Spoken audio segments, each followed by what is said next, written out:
You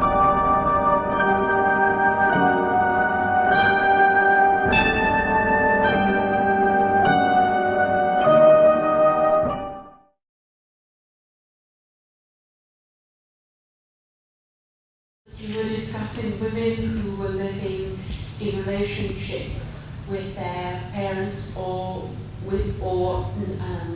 not exclusively, or with their husbands and their families. What about single women?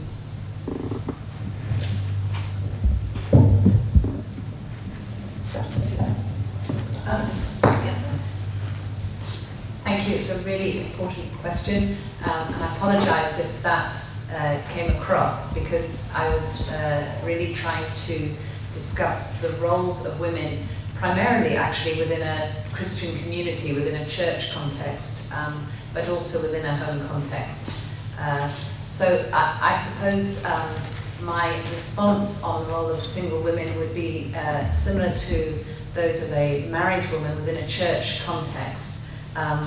That the debate amongst Bible-reading Christians is whether or not women should have leadership roles within the church. That is irrespective of their marital status. There are those who believe that, for example, I should be allowed to preach in my church, which I'm not, but I should also be allowed to lead a church if God has gifted me as an individual with the right qualities to teach or to preach or to lead. There are others who believe there is actually a God-ordained order that would prevent me from doing that because I am a woman, and that there is this created order where we have God at the top, and then we have man, and then we have woman, and that is a line of authority. So I was trying to bring out those two distinctions rather than to home in too much on the woman within the home. Is this likely to change in modern society? Sorry, say it again. Is this likely to change this limitation of female activities? So the question is this likely to change in modern society? From interrupting. Sorry, that's all right. Now let Rebecca have a turn as well in a moment, because I think a lot has changed in modern society. Yeah. Probably one of the things I notice the most that's changed in my reading of history, I love history, is this great emphasis in the West on individual human rights. But you're not able to be a priest. Sorry, so let me finish and then I'll say individual human rights over our responsibilities. There's been a swing towards rights, and perhaps that's come with a swing away from responsibilities. So in some ways I was trying to talk a little bit more about the responsibilities that we have as men and as women within our communities, not just about our individual rights.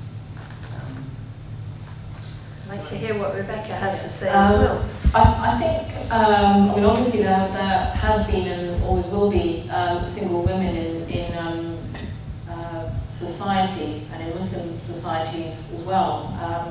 I mean, generally Islam promotes a sisterhood among the women, and that's why people address each other as sister or as brother.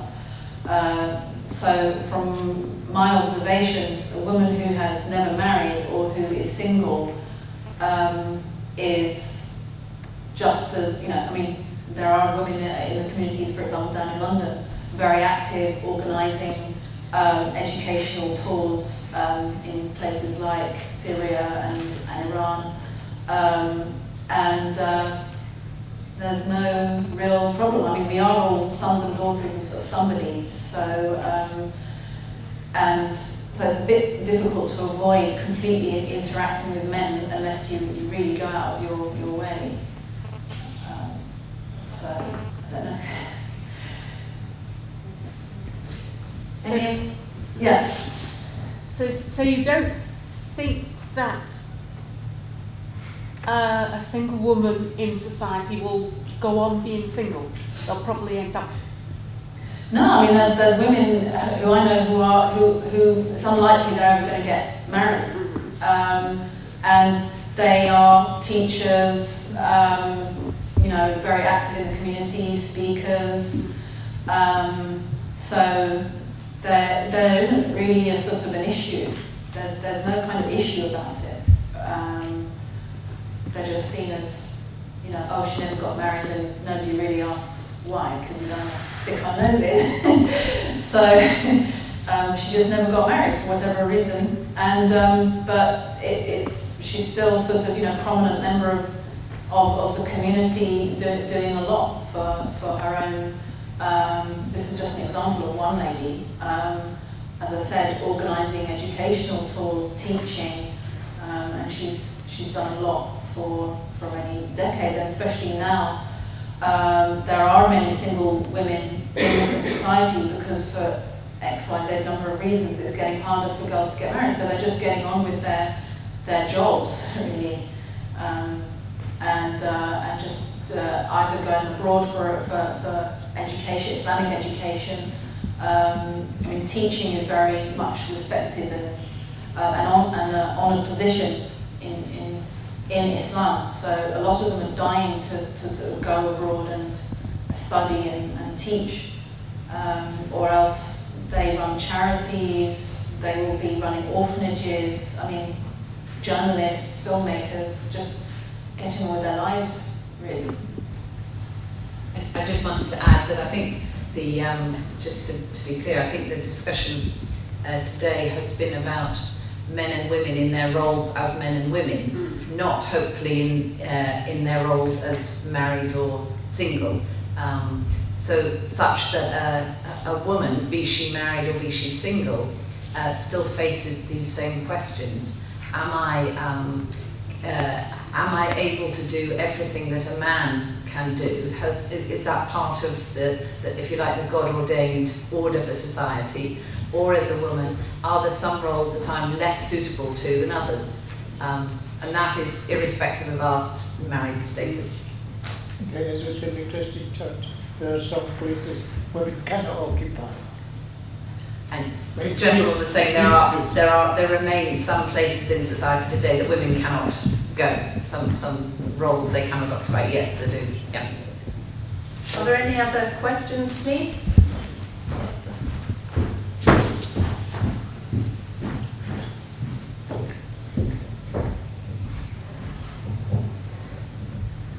Thank you both for your very interesting presentations. I wanted to ask a question to Rebecca. As a Christian, a large part of your presentation, if you replaced Christian rather than Muslim, your presentation would have full agreement of Christians here with our critique of secular culture. In our own Christian tradition, philosophers like Francis Schaeffer or Hans Rugmaker in the Netherlands spoke about the death of the culture that's without God. It loses a whole sense of purpose. And I wondered if you had any comments on that side of things, that it's true not just for Islam but also for at least for Christianity. Yeah, from my meeting with Christians, particularly those who are kind of, I wouldn't say orthodox, but I'll just use it in a kind of loose sense. Definitely, you know, the tide is against that way of being, and I think it's a kind of a global movement in a way. I mean, I used to call, talking of kind of secular culture, I used to call westernization homogenization, because it's making all cultures around the world homogenous into just one kind of, you're just living on one very limited level. So I think, yeah, definitely that there is a lot in common, and I think there needs to be more working together, really, to find practical strategies for working against it. But it's difficult because we're at the kind of, you know, post-enlightenment kind of phase in history where people just use religion in a very broad label, just religion, and it's like, well, I mean, when I rediscovered religion, I was thinking, this is a body of wisdom. Even I started to look into the Bible as well, just to see it, it's a body of wisdom. That, it's not kind of really wise to toss that aside. There is this body of wisdom that's so rich, and people have kind of, they're just, and now they think they know what's what. I mean, it's like a lady who came to dinner with me recently, a member of my family actually, came to dinner with me recently, and she's very anti-religious, and she was saying, how it is now, we just make it up as we go along, we're all just working it out as we go along. And I was thinking, but that's not good enough. It's not good enough just to work it out as you go along. I mean, you're going to get to 70, you're still working it out. So, and why struggle to work it out when you've actually been given this treasure, to benefit you? So, but I can't speak. I mean, this is another thing. I think we're living in a culture where it's really difficult to discuss this. And at the moment, it's okay for people to comment on religious people. Like, I get comments about religion, but I'm not allowed to. It's better for me not to answer, because otherwise there's going to be an argument. So I'm the one who's meant to keep silent, while they can just comment about, just. And then you just ignore them and carry on doing what you're doing, which I think. But I don't know. I think this is we're living in the age that all of the prophets have predicted, and that all religions have predicted, which is ironically an age that becomes more technologically advanced in some sense, also at the same time becomes an age of darkness. So this is really the world we're in. Any other questions?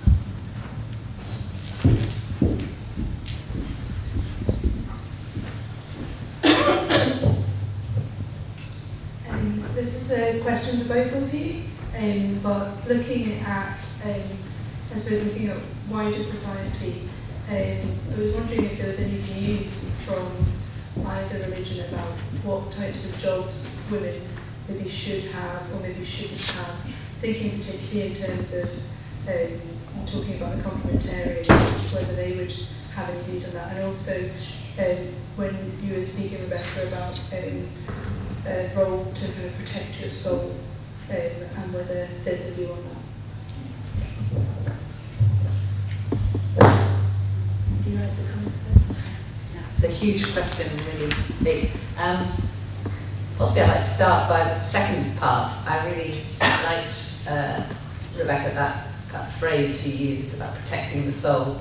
And I think, as you said, that applies to men and women equally, but it also gives, in a sense, a strength to a choice. As we're talking about women, it gives us strength to a choice that we might make, not to put ourselves in some situations that are going to either damage our soul, wear away our soul, pull us down over time.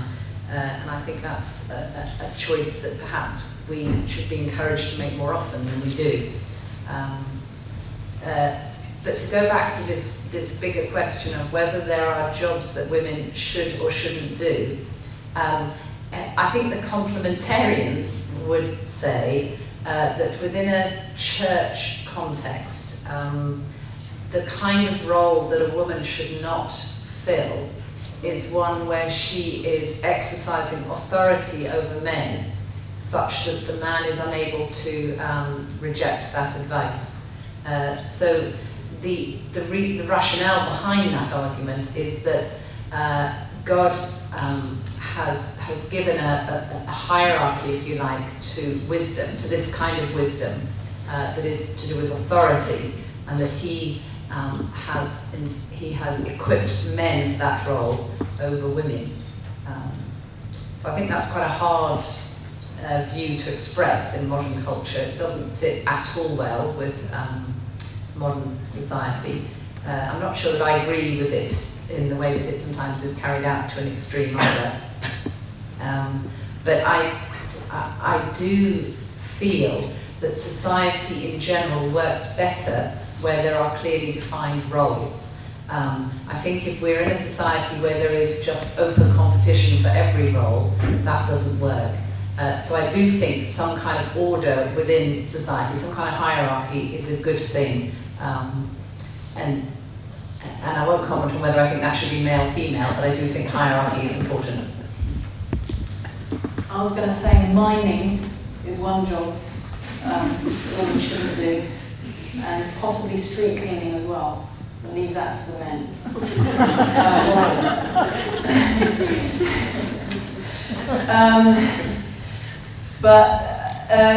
It's very difficult. I mean, I've been in the working world, you know, before I converted I was in the working world, and I just find it very ironic that, and I suppose feminists would say, well, it's just because we haven't won the battle yet, you know, and that's why.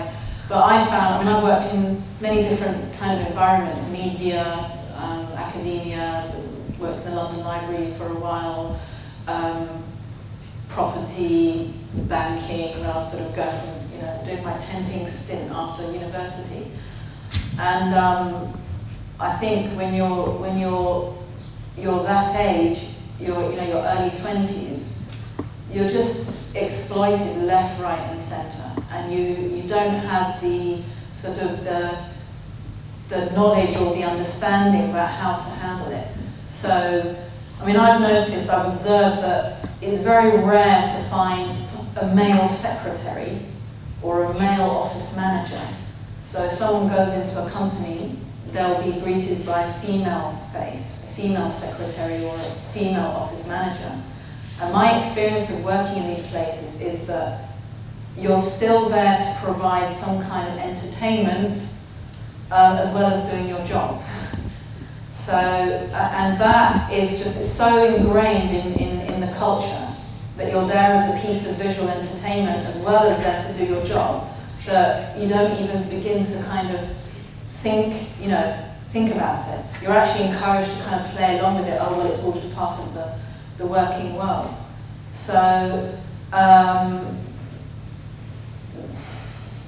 nowadays, I mean, I would say jobs that women should avoid would be jobs where, you know, if you're going to stand up for yourself and it's going to cause an argument, then it might be better not to be in that job. I mean, I've observed as well how, you know, I thought I just graduated with a degree and here I am serving tea and coffee to these men in suits around the table. Is that, you know? And so it's perhaps I would say avoiding situations where you're going to be exploited, but that still leaves a lot open for jobs that we can do. Thank you. Another question? Here. Oh, sorry, it was someone first. I was going for the guy in the red t-shirt.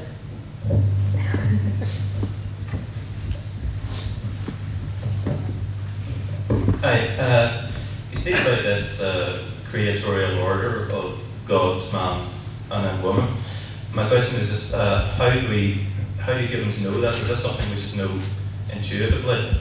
Because if it's creatorial, then surely it should be universal, but in other parts of nature, we see female-dominated societies like the bee, and even in other pre-Christian societies like in America, and even in Greece, the high priestesses had a very high role in society. So I'm just wondering, this creatorial order, is it something we know intuitively, or can we only know about it through revelation from God? I wish I knew the answer to that. I mean, studied anthropology. I was very interested in societies where, for example, matrilineal societies where a lot the female role is very, very important, the mother's role.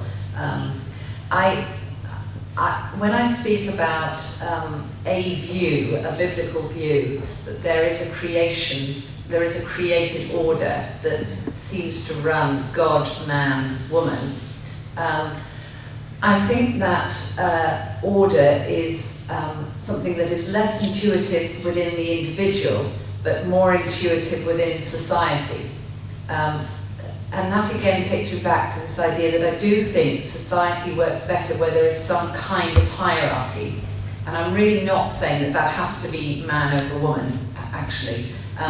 But that in a society where you are going to have different generations, you are going to have family contexts, you're going to have people who have to go out and get food and an income, and others who have to look after the vulnerable. There needs to be some kind of role differential there, which is what takes back to this idea of teamwork. If somebody's out getting the food, somebody else needs to look after the vulnerable. Throughout the history of mankind, generally it has been the women who do that, looking after the vulnerable, and the men who go out and get food. In most hunter-gatherer societies, that's a male role, but not all. There are societies, and I can name you, and surely you sound like you know some too, where it isn't that way around. The only reason I can think of for that, intuitively, is that the women actually suckle the babies at the beginning of life. So there is a nurturing role that is given to women that is not given to men from that very early stage of life. So that's the only hint, if you like, that I can see that perhaps that ordering of society, that teamwork within society, might fall into this pattern where women tend to have nurturing, life-giving roles, and men tend to have providing roles. How they're meant to behave, and everybody's quite confused now about what they're meant to do, and it doesn't mean that it's not even the kind of environment where people say, well, you know, whatever you want to do, that's fine. I mean, we can see in the States there's this battle between what you call, working mums and stay-at-home mums. And the working mums are filled with guilt because they can't spend time with their kids, and the stay-at-home mums are sort of feeling, you know, useless because they don't have a career. So, I mean, it's good that, you know, a lot of these boundaries have been broken, but I think definitely that there needs to be, I would say, some kind of complementarity, or because at the moment we're in a kind of a mess, and especially, like, you know, now women are saying, look, you know, I want my man to be feminine, not feminine, but, you know, show feminine attributes, like, you know, gentle, this and that, and that. Let's talk about our feelings, blah blah blah blah. I want, you know, and then okay, so he goes that way. And then she says, why didn't you help me to lift up whatever, it was heavy, couldn't you see? Well, no, I'm supposed to be kind of gentle, and, you know. And I've actually seen this, you know.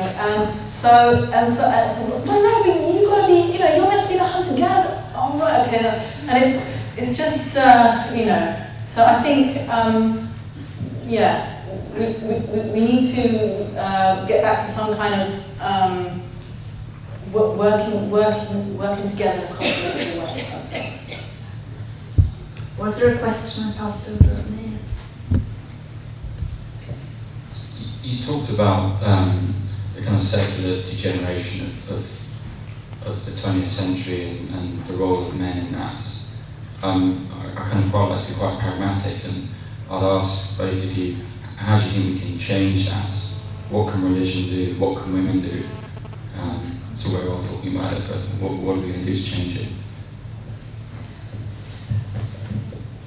I was just going to say one immediate response to that, and I'll have a million more by the end of the night, is to move away from this emphasis on what's best for me and towards a recognition of what's best for us in society. That would be the biggest thing I would want to say to that. We are so, and this is a vast generalisation, but we are so focused on what's going to be best for me that I think we've lost this whole idea of teamwork and complementarity, irrespective of whether it's male and female. I wish we could get back to more teamwork and more community-mindedness and away from selfish thinking. And I think that would be would make a big difference to male and female roles. If we had this model that, actually I talked about a little bit of mutual submission, which is about not me being better than you, or me being in power over you, or me competing with you, but about how can I enable you to be the person God wants you to be, and that to be from both sides, man to woman and woman to man. I'm definitely noticing. To say what can we do? In a way, I'm seeing things changing in a way by, not completely by themselves, but I'm definitely seeing a tide turning when I've sort of picked up now over the years when I've been at the laundrette, when I've got my washing machine now, but I've been at the laundrette and I pick up a magazine and I see many articles, even just this one a few weeks ago, of women who are saying, I don't want this, and I miss, I'm not talking about being stereotypical, but they want to value just motherhood again. They've been fighting for so long and being told you can have it all, and they've just got burnout. And now they're saying, actually, I'd quite like someone else to do the hard work. And so there is, I think there is a kind of gradual shift going on again, but it does have to come from, I think, women, because women have now, especially something in like this society, have got to the point where they are kind of dictating in a way what they want, and the men are trying to work out, okay, what does she want, how should I be? And so it does need to come from from the women, where I would say they value the role of the father particularly. I mean, we've been through this stage where, father is letting a father in the family, it's just, and that is detrimental to so many children who are growing up without fathers. So just to bring back the mutual respect between men and women, and I think, I don't know about religion, because it's very difficult to communicate religion to a non-religious, environment in a way. But I think just focusing on trying to build our own families, to try to be some kind of, not example, but at least try to work towards having some kind of harmony in our own homes would be a start. Next question. I think you were first, then you.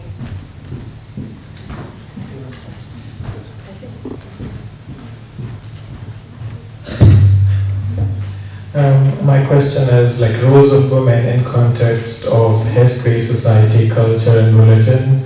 Like a society today is very much different from what it was a few hundred years ago, and I think it will be same in maybe another 100, 200 years. Do you guys think that has religion failed to evolve at the same pace as the society is, because there's like a lot of limitations, like some rules were expected, like 100 years ago you wouldn't expect women to be a leader of a certain country. And there's different factors evolving since the globalization is coming in, and the society and culture has changed a lot. So do you think like religion is failing to address those issues, like Christians and Muslims? Okay. I think it's a very big question. In some ways, I think it's a mistaken idea to think that society has kind of rushed ahead and religion is behind, because that's the doctrine that we've been kind of taught, 20th century doctrine, that we are becoming more advanced and religion needs to catch up. Whereas you can look at it the other way around, where we're actually kind of starting to crumble at the seams, and not necessarily becoming better people or more knowledgeable people for all the apparent advances that we've got. I mean, you only have to look at the last 10 years, invasions of Iraq and Afghanistan. I mean, these people have got the best technology in the world. Does it make them better? So I think we've lost sight of what it is to be a human being and the value of humanity. I think in some ways the way that religions are addressing it. Yes, you're right, it is still limited in that it's still there's quite a formalised way of kind of talking about things. So, you'll have a talk or a majlis or whatever, where the issues, people come along, you talk about the issues, people listen, and then you go home. And there's not enough, I suppose, active movement to try to, promote the values of humanity, what it is to be a human being. But I think that this is again to do with kind of generations, different generations, and I see particularly in the Muslim community, the next generation in their 20s and 30s are especially those living in kind of Western countries, that it's that generation that is going to, inshallah, build a more universal Islam that will be able to meet these challenges. So I think, I see that happening with people in their 20s and 30s. It might take another 10, 20 years for them to. But we need to kind of, I don't want to say be more creative, but we need to address things in a more real way, in a less kind of formalized way.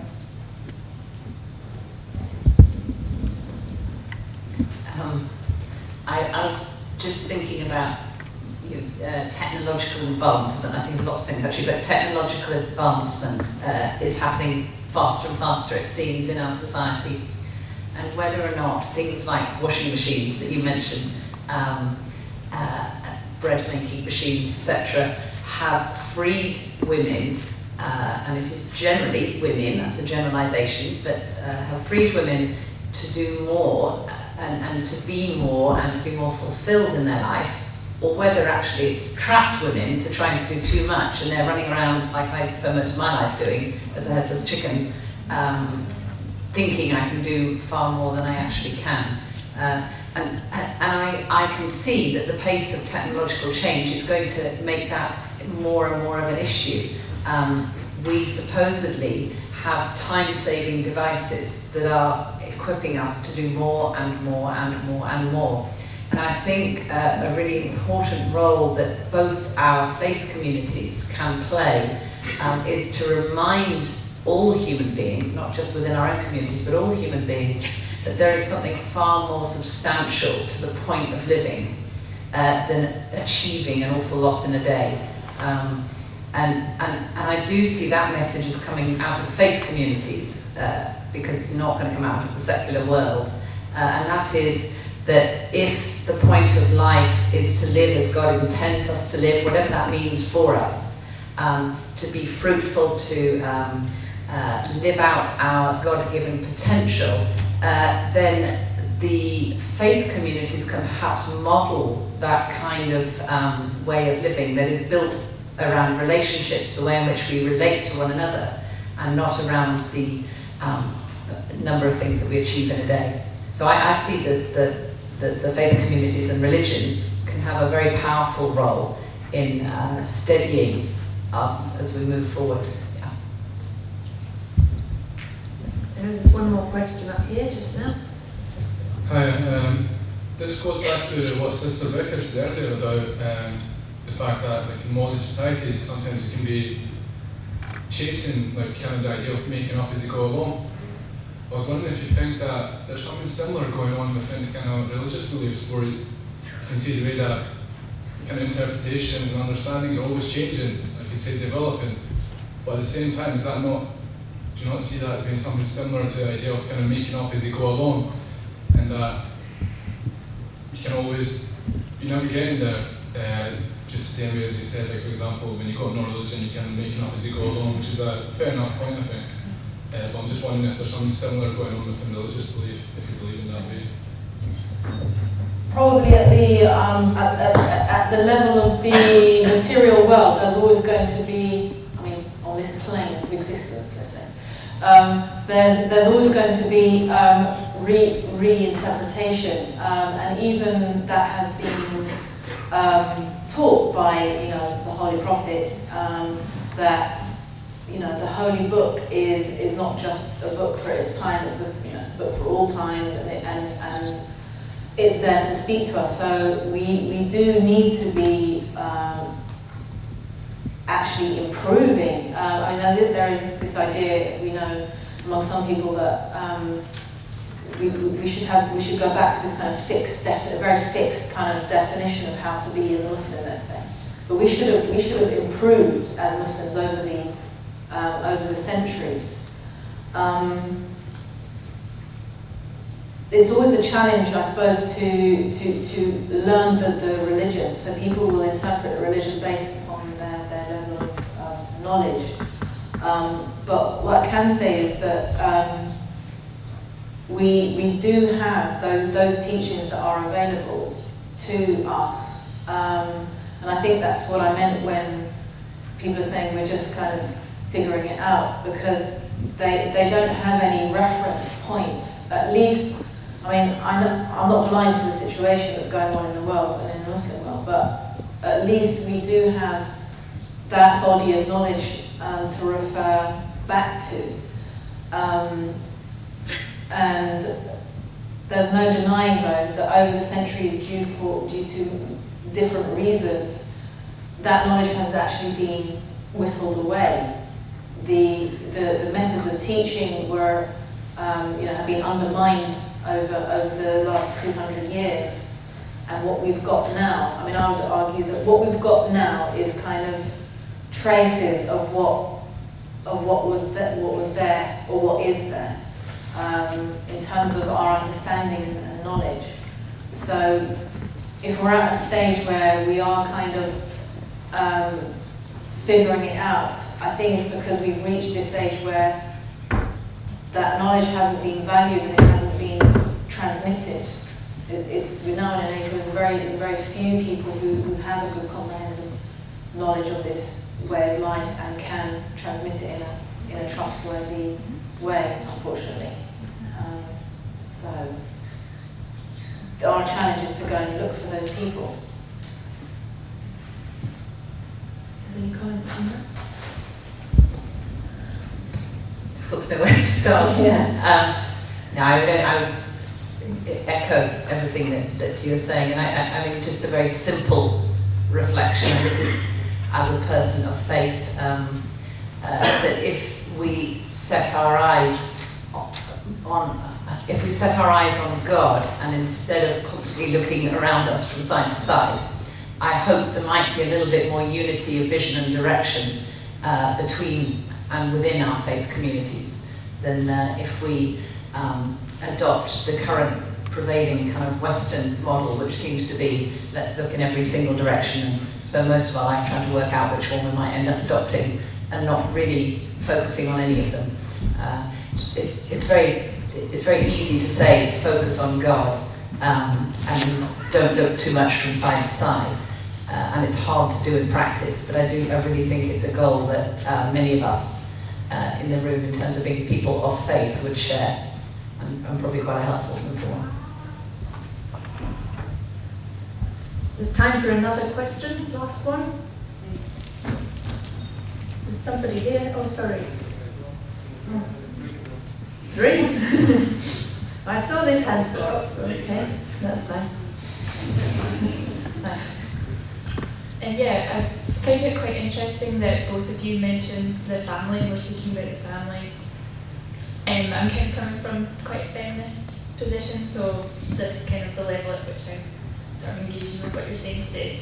I kind of agree that the family is not necessarily an oppressive environment for women. And some of the ideas you were saying about complementarity and this idea of teamwork and working together, I think is very important. Also noted that one of you were saying that kind of the impetus was on women to kind of make this situation work. And then there were also kind of issues were being raised about what men should be in kind of today's society. What is a modern masculinity? I'm wondering if, to kind of expand on this idea of kind of teamwork, that there should be more emphasis on kind of shared responsibility of all responsibilities, because women, as you're saying, are sort of taking on more of a wage earning, salary earning role. In some cases they are the primary breadwinner of some families. But in many ways there's not been a reconsideration of men's role in men's role in kind of childcare, caring labour, and also kind of housework as well.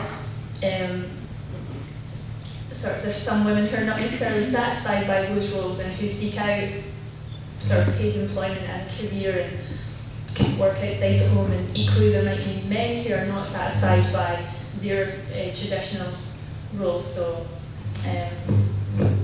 yeah, there is a question in there someplace. I was just laughing because I can share a very personal little insight. When we had young children, my husband lost his job for a while, and I was back. Well, actually, I haven't left the workplace fully, but I had stepped up the amount of work I was doing in the workplace. And when we moved house, we discovered a series of letters that I'd written to my husband in absolute desperation, about every 3 months on average, that said pretty much the same thing. Do you realise how many times I'm up in the night feeding these children? Do you realise how much I'm doing in terms of shopping, cooking, cleaning? It ran through this little list, and it would be my way of venting exactly that frustration. And my husband found it difficult to step into the role that I had naturally taken up more of, because he was and is a traditional male, and he wasn't expecting to be shopping, cooking, hoovering and changing nappies. He's not your average modern man. Many men are different now, but so I smile because I relate to that frustration, and he and I, if it's of any interest to any of you, have often debated exactly this question, you know, where are we in a modern family context, and also being people of faith, what is the ideal? Is there an ideal for how we should be dividing up our roles within a family context? And we are now talking back in the family context, as you've raised this. I suppose at the end of the day, I would go back to this community model, not the I model. If we can get it right, what we'll do within a family context will be to build one another up in all that we do. So that includes being parents, each of us being parents. That includes those of us who are going out to work, being supported by those of us who are back in the home. And that includes, if you like, this kind of servant leading, this mutual submission it goes back to, where the teamwork is not pulling down one member or another member. I still think that leaves room for there possibly being distinctive male and female roles within that teamwork. What I'm talking about is a team where each side of the team allows the other to do more than they would do were they on their own. I suppose that's the principle. It's this 1 + 1 = 4 or 3 or more. Does that make sense, or not really? We've already got examples anyway in the history of Islam of, for example, the Holy Prophet's wife, Khadija, Lady Khadija, his first wife, who was, again, older than him, and he was married, they were married for 25 years. She was a wealthy businesswoman, and he was a 25-year-old trader who was engaged in some trading. It wasn't his full job, but he was engaged in some trading. And she was the one who proposed to him because she saw the nature of his character, and her finances went into a lot of supporting the Islam in its infancy. When the early Muslims were put under sanctions, they were sent into exile, and other such things. It was her wealth that actually went into supporting this early movement. And it's also highly recommended in the teachings of Islam as well. Holy Prophet again used to help with their housework. Used to mend his shoes, mend his clothes, And there are numerous narrations of the reward that a man will get, divine reward that a man will get if he does help the woman at home. And also, of course, it's encouraged in the Islamic tradition, which was not popular in the Arab tradition, but in the Islamic tradition it's encouraged for men to be tender-hearted to their children. And there's also, for example, the narration that, what a great divine reward a man will have if he has 3 daughters and he educates them all. So there are so many examples on this. Again, complementarity in this sense doesn't mean a kind of rigid division on who's going to kind of do the washing up and who's not. It's more in terms of the quality of the relationship. So, and again, it goes back to a relationship that is based on respect and understanding, and assisting each other, as you say, towards reaching God. So I think perhaps that is something that needs to come back in, is this understanding of this mutual respect that should come back into the relationship. And there's also another point, which I was almost going to forget, is what they call in the Islamic tradition as well, fatwa, which means chivalry. And this is, it's not just about opening doors for women. You can have a female fatah, as it's called. And it's the qualities of chivalry, of protecting each other's honour. And that needs to, I think, again, when I look at, especially down in London, you look at the young men, they don't understand, I'd say, what it is to be a man. They don't understand the nature of chivalry. Likewise, I would say the girls these days don't understand how it is to be, a woman of honour and nobility. And people on both sides are not doing each other any favours in the way that they are being and behaving. They're not helping each other to be better people. So again, going back to this root of chivalry, or fatwa for both people, again, would contribute a lot, I think. Okay, is there one last question that I didn't? Is this gentleman here, certainly?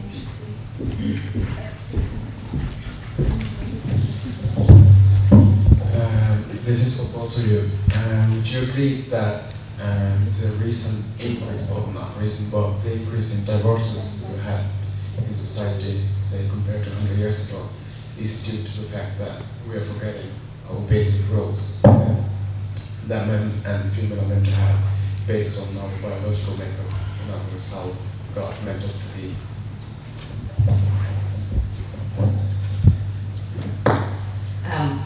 I think a quick response to that would say that one factor contributing to the increase in divorce, and in every divorce is very different, one factor, if one was going to generalize, is the equivalent increase in interest in me. Again, it goes back to what's best for me, that opens doors to walking away from a marriage sooner than might otherwise be the case if one was looking more to what's best for us as a family, as a community, as a wider society. Clearly divorce is definitely bad at all those levels. So if people were thinking more about the other and about the wider community, the only answer to that is there would be less divorce. It's difficult. I feel there are many factors that are going into divorce. I don't think it's just the kind of forgetting our responsibilities. It's also that perhaps within the marriage, the responsibilities, the responsibilities weren't being followed, and now it's easier for people to walk away. Whereas before, the responsibilities may not have been fulfilled, but the two people would have kind of tolerated it. Now, it's a tricky question, because sometimes people are walking away from marriages that are destructive. but at the same time, it's not good that they were destructive in the first place. So perhaps just before people tolerated it, and that's why they stayed together, and now they're not tolerating it, it doesn't necessarily mean that's a good thing. It just means that people need to understand more what marriage is about, and again it goes back to respect, you know, appreciating and respecting and having an interest in the person that you're married to. I mean, often you see in marriages where people aren't particularly interested in the person. Who is this person I'm married to? They're not that interested. So that doesn't make for a good kind of life's journey with someone. So I think perhaps with divorce we need to look at what are the problems taking place within the marriage. I think at this stage, thank you for your questions, but most of all, we'd really like to thank both speakers for their contributions.